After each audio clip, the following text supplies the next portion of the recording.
बिस्मिल्लाहिर्रहमानिर्रहीम। अस्सलाम वालेकुम नाज़रीन, मैं हूं साकिब बशीर। इस वक्त हम मौजूद हैं सुप्रीम कोर्ट में और मेरे साथ मौजूद हैं सीनियर सहाफ़ी सुहेल रशीद साहब। बात करेंगे आज सुप्रीम कोर्ट में दो बड़े अहम केसेस की समाअत हुई है। एक जो सिविलियंस के मिलिट्री कोर्ट्स में ट्रायल हैं उसका फ़ैसला आ गया है और ये सिविलियंस के मिलिट्री कोर्ट्स में ट्रायल वाला वो जो मामला है वो कलअदम करार दे दिया गया है। उस फैसले में और आज की समाअत में क्या हुआ उससे के हवाले से बात करेंगे सुहेल साहब से। इसके अलावा आज इलेक्शन जो 90 डेज़ या इलेक्शन बार वक्त करवाने के हवाले से भी दरख्वास्तों पर समाअत हुई है। तो जस्टिस काजी फाइज ईसा की सरबराही में 3 मेंबर बेंच ने वो समाअत की और जो मिलिट्री कोर्ट्स वाला जो मामला था इसमें जस्टिस इजाजुल हसन की सरबराही में 5 मेंबर ने जो है वो इस समाअत की लार्जर बेंच ने। सुहेल रशीद साहब आपका बहुत शुक्रिया। आज पूरा दिन आप जो है वो इन दोनों केसेस की समाअत के दौरान जो है वो मौजूद रहे।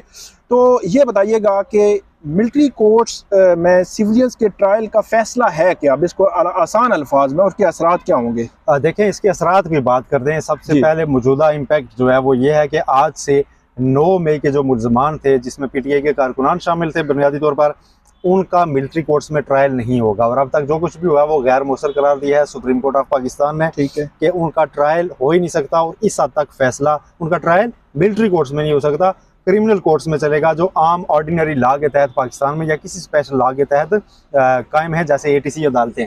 ठीक है। तो अब आज के फैसले का इम्पैक्ट ये होगा कि जो कमांडिंग ऑफिसर के हवाले किए गए थे मुल्ज़मान 103 जिनकी फहरिस्त पेश की थी अटॉर्नी जनरल ने सुप्रीम कोर्ट में, 102 थे लेकिन आज ऑर्डर में 103 लिखवाए गए हैं।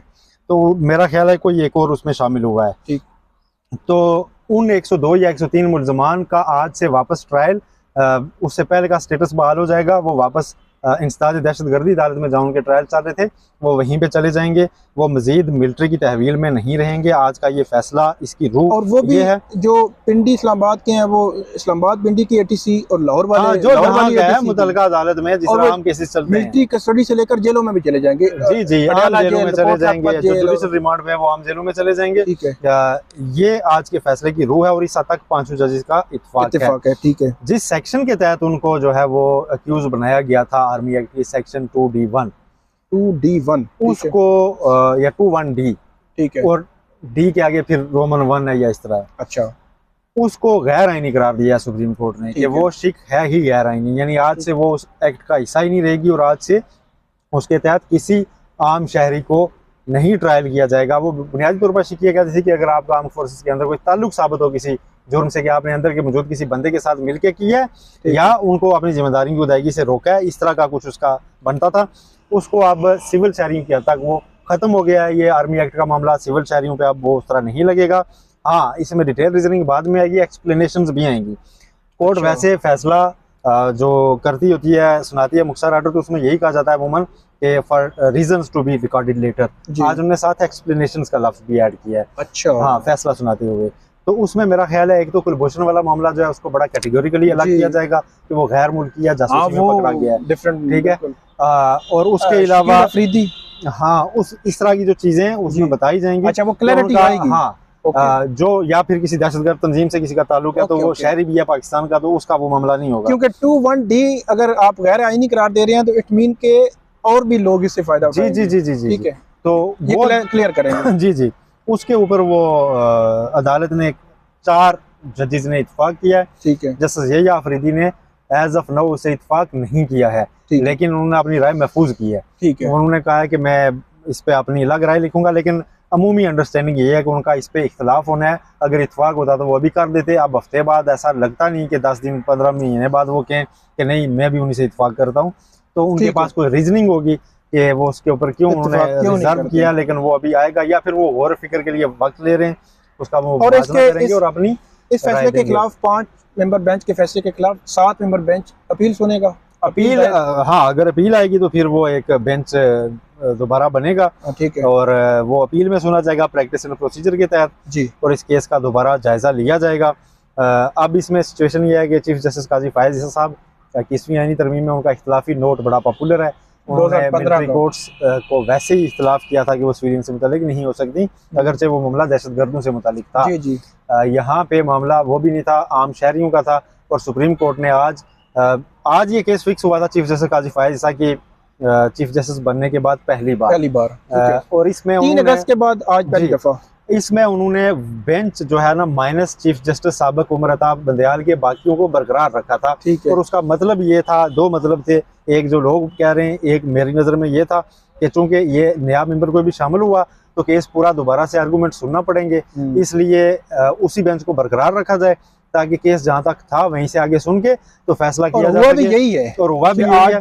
आज एक दिन में जो है ना 1 घंटे की कोई कार्रवाई हुई है और केस मुकम्मल हो गया। केस के आगाज पे साबिक चीफ जस्टिस जवाद ख्वाजा के वकील ख्वाजा अहमद हुसैन रोस्टम पे आए। उन्हें ये लगा था कि चूंकि बेंच दोबारा रिकंस्टिट्यूट हुआ है तो मैं केस आर्गू करूंगा, लेकिन उन्होंने बिठा दिया जस्टिस जादुल हसन ने। उन्होंने कहा कि लास्ट समात पे अटॉर्नी जनरल हमारे सामने थे और वो कह रहे थे कि आधा घंटा उनको चाहिए और दलाल के लिए, तो हम उन्हें ही सुनेंगे। ठीक, तो अटॉर्नी जनरल ने अपनी जो है वो सबमिशन मुकम्मल की। बुनियादी तौर पे बहस ये हो रही थी, अटॉर्नी जनरल कह रहे थे कि एक आम शहरी, उसका अगर नेक्सस साबित हो जाए अंदर आर्म फोर्स के किसी बंदे के साथ, तो उसके साथ मिल के ये ऑफेंस किया है तो उस पर आर्मी एक्ट का इतलाक होता है और उसका मिलिट्री कोर्ट्स में ट्रायल हो सकता है। ठीक है। कोर्ट की जानिब से जो सवाल उठाए जा रहे थे वो ये कहे जा रहे थे कि बुनियादी हुकूक की गारंटी जो है वो आइन देता है, तो जो आम शहरी हैं उनके नेक्सस का जो बात आप कर रहे हैं वो तशरीह इस तरह से दुरुस्त नहीं है, क्योंकि कानून से पढ़ाया गया था सेक्शन 2 और उसमें ये कहा गया था कि अगर वो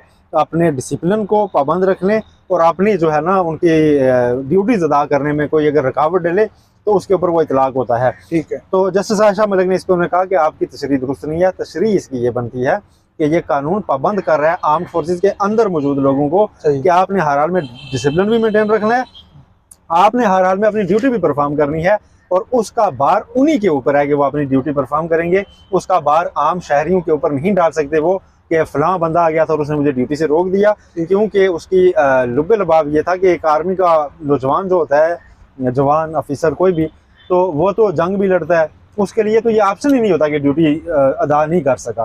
वो तो बेचारा अपनी जान तक देता है ना, आखिरी वक्त तक जाता है, जंग लगी हुई है या कहीं भी तो उसकी ड्यूटी है, उसने चले जाना है। सही। वो ये जवाब लेके नहीं आ सकता जी कि फलां ने रोक दिया था, वो बुनियादी जवाब नहीं हो सकता। उन्होंने कहा जी ये आपकी तशरीह दुरुस्त नहीं है, इसको कबूल नहीं किया गया कोर्ट की जानिब से और जल्दी जल्दी निपटाया गया इस केस को आज, क्योंकि जो मुतफर्रिक दरखास्तें थी वो भी मुतफर्रिक दरखास्तों पे आते हैं। मुतफर्रिक दरखास्तें कल आई थी, जो लोग पकड़े गए हैं अंडर ट्रायल मिलिट्री कोर्ट्स में, उन्होंने कहा कि हमें भी इस केस में फरीक बनाए। ठीक है। इसलिए कि हमारा ट्रायल हो रहा है और हमें बड़ा एतमाद पे और यहाँ पे हमारे साथ बड़ा अच्छा सलूक किया जा रहा है और आप ऐसा करें कि ये ट्रायल होने दें ताकि हमें इंसाफ मिल सके। ठीक।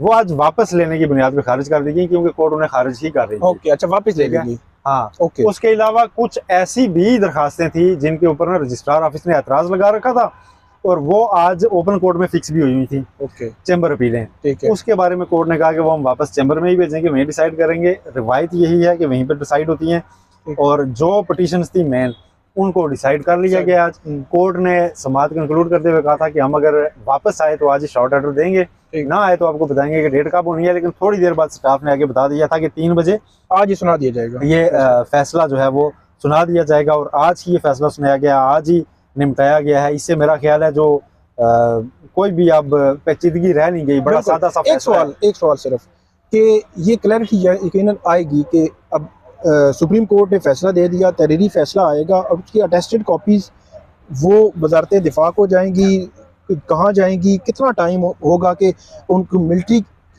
कस्टडी के पास जो लोग हैं वो मुतलका वजारतों से मुझे दिलचस्प चीज़ और याद आ गई है। जी जी, उसे भी हुक्मनामे का हिस्सा बनाया गया है। ठीक। इस केस में आपको पता है कि उस वक्त के वजीर दिफा और वजीर खारजा वजीर दाखिला को भी फरीक बनाया था दरखास्तदारों ने, जो PDM गवर्नमेंट के थे। जी जी। उनके वकील इरफान कादर और शाह खावर, उन्होंने आज कहा कि हम इस केस में कोई आर्गू नहीं करना चाहते, हमारे बंदे आप मजीद वजीर हैं ही नहीं तो हमें नहीं चाहिए। अच्छा। उन्होंने इसको कंटेस्ट नहीं किया। अच्छा, ठीक है, उन्होंने इसको कंटेस्ट नहीं किया और जो वजारतें थी उनकी अटॉर्नी जनरल ने कहा कि मेरे दलाल को वजारतों को भी दलाल समझा जाए, तो जो कोई पर्सनल कैपेसिटी में बाई नेम वजीर अगर बने हुए थे अब वो खत्म हो गए, तो वो खत्म हो गए, तो उनके वकील नहीं करना चाहते, तो बस अल्लाह खैर से अल्लाह। अच्छा सुहेल साहब, दूसरे मामले पे आते हैं कि